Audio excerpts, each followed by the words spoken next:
Welcome to Torah on the Go.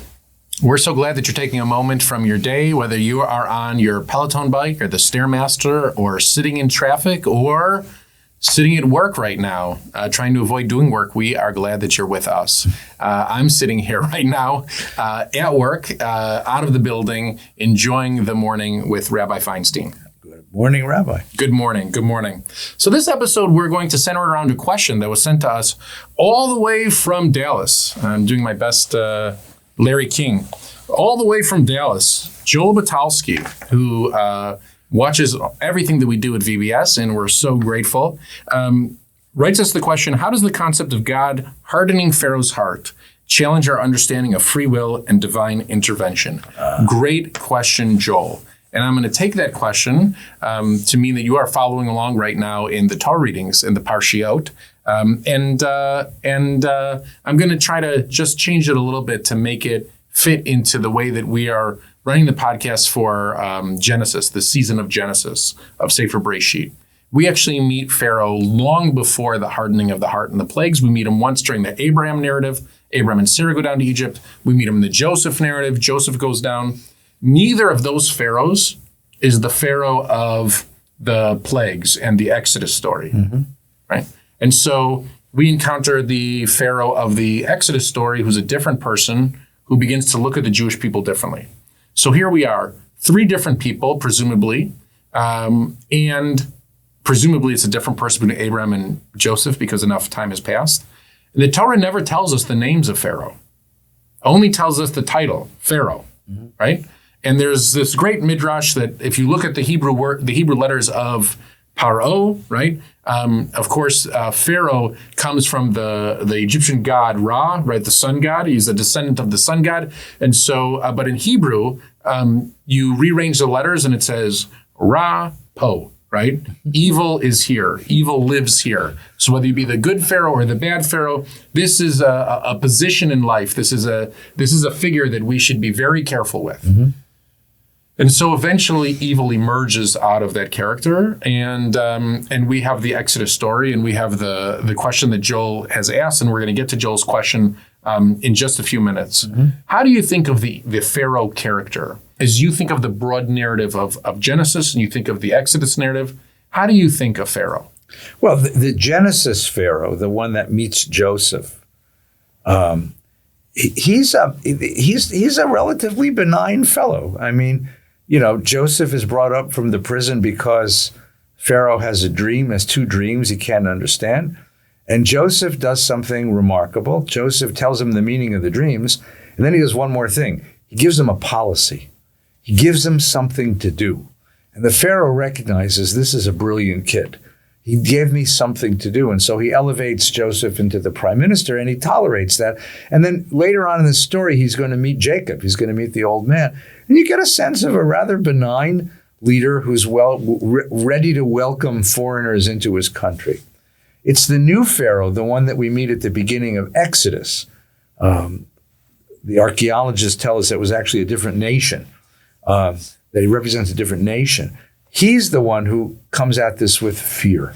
It says he sees all these, he sees these Israelites, and he's worried that they're going to rise up against him. And he begins this policy of limited genocide and then more extensive genocide out of this paranoia, out of this fear. And he is the Torah. He's the evil.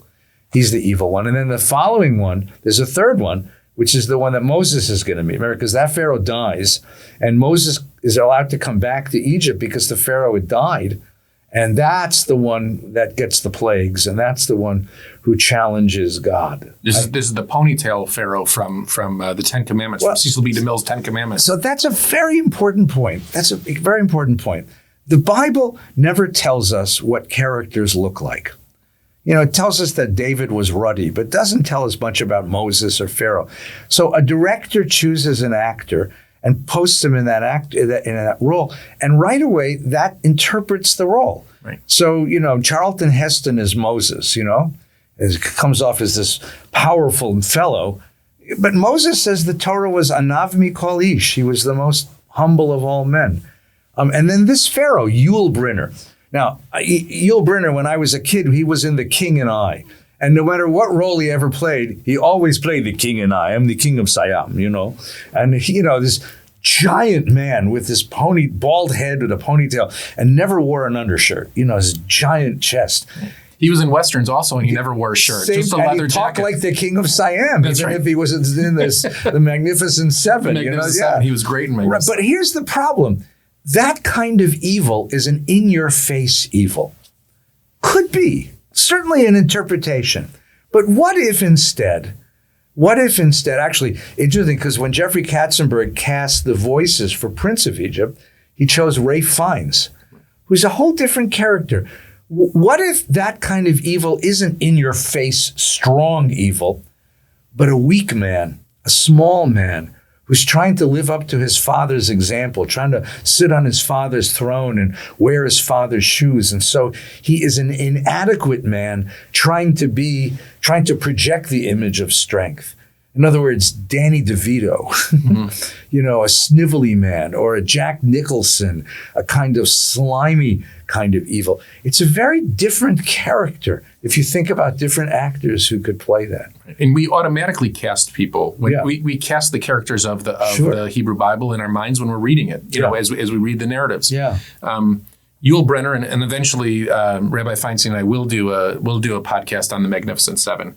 Yul-Brynner really, if you close your eyes and just listen to his voice and listen to Charlton Heston's voice, right. In so many ways, their voices are iconic. You don't even have to watch the movie to understand the power of the scenery. Right. And in here, the Torah agrees, because in the Torah, we only hear their voices. Right. Their voices are iconic. And Pharaoh carries with Pharaoh this transition. It's Pharaoh who recognizes us as a nation. Yeah. We never recognize ourselves as a nation. We're always the children of Israel. Right. But Pharaoh, for the first time, calls us I'm Norah. We're a large, mighty people in his eyes. Yeah. In our eyes, we're cousins living in Goshen. Right. We're cousins living in Goshen. Right. And so there is a discrepancy, and the Torah explains to us the way that Pharaoh sees us more. There's another character that we see ourselves through their eyes, right? And that's the story of Balak and Bilam. We see ourselves through the eyes of a foreign prophet. Mm-hmm. Pharaoh and the foreign prophet are the only two others that we get to share their perspective in the entire Torah. Well, Yitro also, but he's a positive other. Yeah, he's a good guy. He's a good guy, right? And it's fascinating. It's fascinating to see ourselves through the eyes of another. Mm-hmm. Through the eyes of another. Right. And it's paranoia. It's paranoia that brings him to this. And then we have the contest. I mean, the story of the plagues, for example, is a contest between God and the Pharaoh. And, this guy he begins the contest by saying, I don't know who this God is. I never heard of this God. Right. And Moses says, you will. and then you have this ongoing story. This extensive story.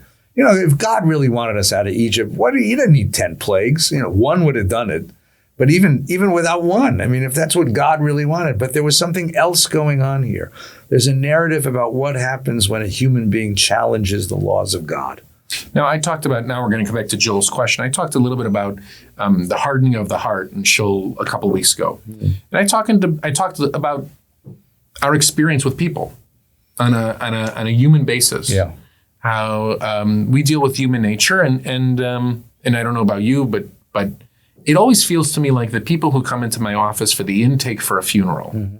aren't the same people who stand up and walk around the block. Let's say traditional sense. That's how Shiva ends. You stand from Shiva after 7 days. You walk around the block, and we could say that those people they've accepted. They've accepted what's happened. They've accepted this tragedy that their loved one is no longer living on this earth. Or we can interpret it and say that they've hardened in a certain way to the reality. Mm-hmm. That Pharaoh, over the course of the 10 plagues, his heart hardens to the reality of blood in the water or frogs. Meaning to say, if frogs came back a second time, he would accept this reality. He could live with frogs. It has to be ratcheted up every time so that he is vulnerable to this new natural disaster. Yeah. To this new special effect. Because in many ways, that's what the 10 plagues are. The 10 plagues are God breaking nature and entering a world of special effects to show the wonder and the glory that is the divine. And we see it through the 10 Commandments. All of us can close our eyes and see the waters parting. Yeah. But Pharaoh, the hardening of his heart, I don't read it as the stripping of choice. I don't see it at that. That's never how I read the text. I understand Joel's question 100% in terms of divine intervention and free will, and are we allowed choice, or does God strip Pharaoh of the ability to choose? Because we actually see Pharaoh choose to negotiate several times during the text. He does come to his senses and say, after the third plague, after the seventh plague, maybe we should sit down and negotiate this. Maybe there's a way to keep you as slaves and allow you to do what you want. And we also see the hardening of his heart, and we see Moses gain confidence. One could make the argument that the plagues affect Moses as much as they affect Pharaoh. Sure. Right? The plagues are just as much for the Jewish people to understand that we could simply stand and walk out. Right? We have to remember Moses was a boy who was raised and then simply walked out of Egypt. He had within him the strength of character to leave. And we don't know the story of any other Jews who left. So eventually, Moses had to convince the entire Jewish people that we can walk out of here. Nobody's going to stop us. Your taskmasters aren't going to chase you out into the wilderness. Right. So to bring it all back, first of all, thank you, Joel, for allowing us this point to talk about a little bit of Exodus in our season of Genesis, of Breshit. Yeah. And also the hardening of the heart. Do you think it strips us of free will, or do you think it actually just reflects the human nature of it all, that after we're faced with challenge, we grow callous? Yeah. I'll tell you what I think. I asked my father this question, and he had a really wonderful answer. One of the events that shaped me as a person was a war that America fought when I was a teenager in a place called Vietnam. The Vietnam War was not like the Iraq invasion or the Afghanistan invasion. At its height, there were 550,000 American troops in Vietnam. Every young man in the country was under the specter of the draft. At a certain point, they instituted a lottery, and that was the day that your fate was chosen. You ask any man my age, just ask him this number, what was your number? And they will, I'm 152, which meant, and that year was actually, I didn't get drafted. My roommate in college was number 7 and had a whole different experience. We all knew friends who went to Vietnam. We all knew friends who never came back. We all knew friends who came back addicted to drugs, deeply depressed, deeply what we'd call today PTSD. Vietnam was a nightmare. And what's so interesting is that the government kept this war going. There were huge protests starting in 1968 against the war. And for the first time, it was on TV every single night. Right, every single night. And they told us we were winning every single night, but it didn't seem. And what happened was later on, the memoirs and the autobiographies and the histories came out. And it turns out that people like Robert McNamara and Colin Powell, for example, who were involved in the creation of this war, knew early on, in 1967, 1968, this was futile. It wasn't accomplishing what America wanted to accomplish. Even Lyndon Johnson, the president, had his doubts about this, but he kept pushing forward. They kept pushing forward. There's a place where a political leader has established a policy and so invested himself in that policy, he can't back out. That's what hardening the heart is. Pharaoh puts himself up as a god. Pharaoh says, I'm not going to let these slaves go. It doesn't matter how many times he gets whacked. He can't back out. He just can't back out. Even at a point, I think it's after the 7th or 8th plague, where the generals or the leaders of Egypt come to him and say, let him go. Right. We're all dead men. Right. Let him go. And he can't back out. The same thing happened to Lyndon Johnson. The generals came to him and said, this war is unwinnable. Everyone knows this war is unwinnable. You're just sacrificing, and 55,000 Americans died in that war. I mean, you can't back out. This is a parable about political leadership and its utter failure. So you read it as the hardening of a position. Yeah. You read it as the hardening of a stance. And perhaps that's the greatest difference between the Pharaoh of Exodus and the Pharaoh of Genesis. The Pharaoh of Genesis asks Joseph, what should I do? Right. What should I do? Right. And it doesn't compromise his authority to accept advice from a guy he just fished out of prison. Right. Who's a foreigner. Right. In fact, it enhances because he now controls the world food policy. Right. Right. So it is a juxtaposition of two different pharaohs in the contrast of two different styles of leadership. Right. Both of them carry the title Pharaoh, which complicates matters even further to say that there is hope for even Pharaoh. Right. That the title of a Pharaoh is as evil as we think it is. That a new person putting on that hat. Could be different. Well, the Torah holds that place. And there's a glimpse. When Pharaoh, after the 10th plague, he's lost his firstborn and all the firstborn of Egypt. And he calls Moses in the middle of the night and says, get out of my land. Take your people with you. And then the last line of that sentence is, and bless me too. Right. I mean, there's this little glimpse of humanity through the mask of authority and power. Bless me too. It's unbelievable. If you just study from a literary point of view, the Torah is so beautiful. Yeah. You have these little phrases. The 10 plagues they absolutely bring Pharaoh to his knees, and this point of humility is thrown in, and then it emboldens Moses to such a point where after the 9th plague, where Pharaoh says, "If you ever see my face again, you'll be a dead man," Moses says, Ken Shedibarta. It's the most gangster line of the whole Torah, right? Yeah. You've spoken the truth, but we're never going to see each other again. Right. You will be destroyed. And Ken Shedibarta. So we have these two figures who are not only diametrically opposed, but they're on very different trajectories through the plagues. And Joseph and Pharaoh come together, and Moses and Pharaoh drive one another apart, and I want to thank Joel for the inspiration. Right, but I want to drive home the moral of this story, because I think that the moral story is really relevant, and it speaks to me. There is a law of history, just like there's a law of gravity, and the law of history is human beings need to be free and find dignity. And if you create a circumstance in a culture which denies that, you can be successful for a while, but eventually you're going to bring plagues upon yourself. You throw babies into the Nile, a river of blood flows through your world. You try to destroy a people. I mean, it's a very painful thing to know this. I mean, because we think that we have complete immunity in making these decisions, or impunity in making these decisions. But what the Torah is trying to say is that there is a law of history. And that law of history is immutable in the same way that gravity is. And here's what happens if you try to resist it. You're going to fall in a very horrifying way. And that's we don't like to think about God's law of history. We like to think of history in a completely secular, scientific way of economics, politics. But you wonder when you look at the history of the last 100 years, whether in fact, it was Nelson Mandela, who stood there and understood that eventually he would find his way. There was the Pope who eventually, Stalin was once told the Pope objects to your policies, and he says, how many battalions does the Pope command? Mm-hmm. And then, 2 generations later, here's a Pope who presides over the collapse of the Soviet Union.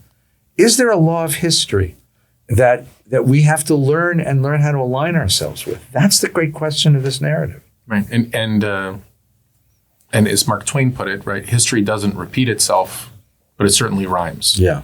The truth of this story, both of the Joseph story and of the Moses narrative, is that we encounter foreign leaders in each generation. Yeah. And we have to be thoughtful in the way that we interact with them, and in the advice that we take, and in the advice that we lend them, and in the reality that we craft alongside them. The question inspires a lot of reflection, especially in this moment when we're going through so much agony and judgment all at the same time. Right. Thank you, Joel. Thank you, Joel. And thank you to all of you who have listened to this episode. And we look forward to learning with you next time. Have a wonderful, wonderful day.